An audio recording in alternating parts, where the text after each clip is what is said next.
So lately I've been diving a bit deeper into home energy management, and as a part of the journey I recently purchased and installed a Goodwe Lynx battery system, 48 kilowatt battery system paired with a Goodwe EHB 10 kilowatt hybrid inverter for single phase.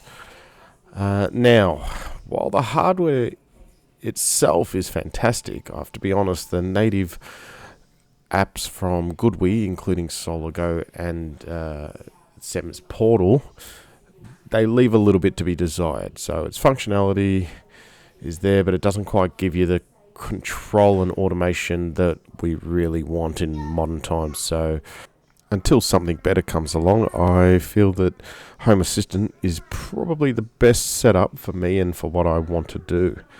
I'm not going to go through the nitty gritty on how to set up a Home Assistant server, because there are plenty of opportunities for you guys to learn that from YouTube channels here. What I really want to do is give you guys a bit of an overview of how I've set my system up and the capabilities I have from doing so. So there's numerous ways to connect your Goodwe inverter to SolarGo, but the best way is actually going to be directly through your Wi-Fi network at home. And in order to do so, you actually need to enable Modbus on your inverter, and you can do that through the settings in the SolarGo app. So the first thing you're actually going to need to do to set this up is to install SolarGo and log in. Once you've logged in, if you go into the settings page, pretty much right at the start, there's the top one, communication settings, and under that there is privacy and security. So once in that menu, you see the bottom option there, Modbus TCP. This just enables the inverter to transmit information across the network. Once that's done, you should be able to go into your Home Assistant app and actually set up your Goodwe inverter as an item. So here you can see a bunch of the settings that I have access to from Home Assistant on my Goodwe inverter, and that's full configuration, backup supply, depth of discharge, different power modes, how much I export to the grid, which is actually really important if you're with Amber, and then these are just all the different sensors that you have access to, so you can use this information to set up automations. So a fair few of them there. Next up, you'll see there's actually a whole list of automations there that I've created. So the main ones that you can see there will be an automation to say whenever the export value for the power drops below 0, that we set the export limit to 0 watts so that it doesn't actually export anything to the grid at a cost. And the other one is obviously the reversal of that, so everything that goes above 0, it turns back on the export. There's also other automations there to do with my Tesla charger, so I've actually been able to link that in and use the sensors from that to determine when the car is actually charging, and during periods overnight I've been able to tell it to automatically turn off the battery, turn it into backup mode when the car is charging, so that I can actually charge directly from the grid if there's cheap periods overnight and not use the battery power to charge.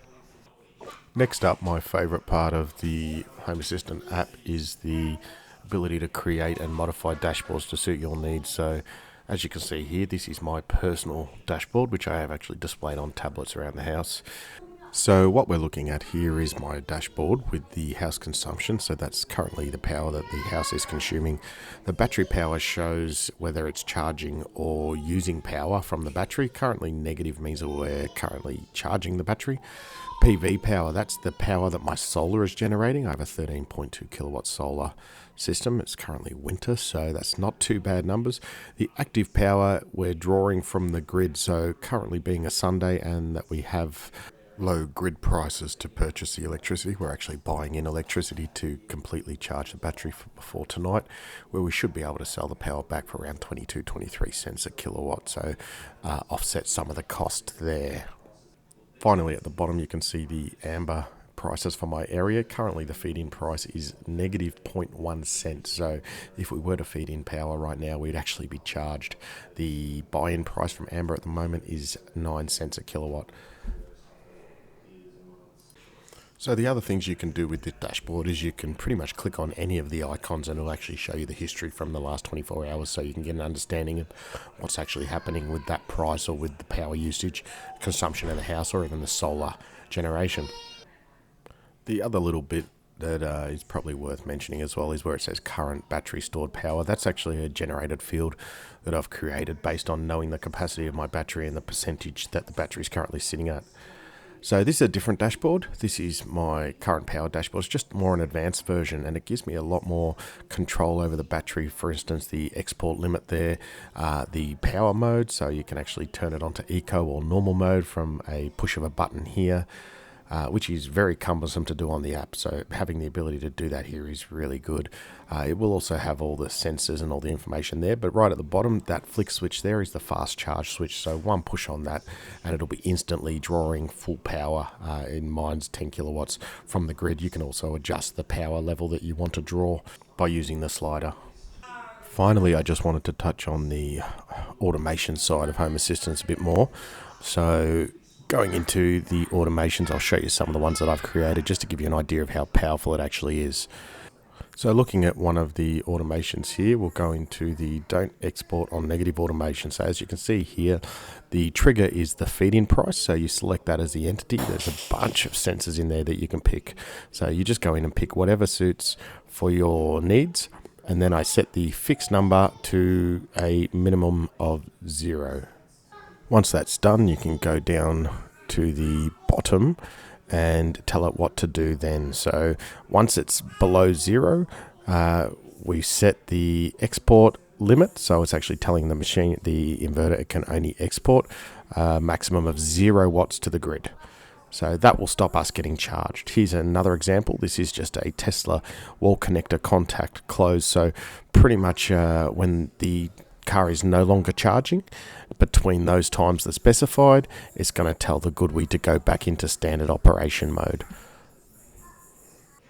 Probably worth me mentioning that I'm not affiliated with Goodwe in any way, nor am I affiliated with Home Assistant. I've just pretty much been using the Goodwe app for a short period of time and realized that it just didn't do what I needed it to do. The fact that the Home Assistant connects it over Modbus and gives me real-time information constantly updated as opposed to updated randomly on the Goodwe app, and the fact that I can just go into my dashboard and change the settings without having to wait 30 seconds and hoping that the setting actually updates on the Goodwe app, I think it's definitely worthwhile looking into. So if I can do it, I'm sure you can too. If you have any questions or any comments, please let me know. Thank you very much.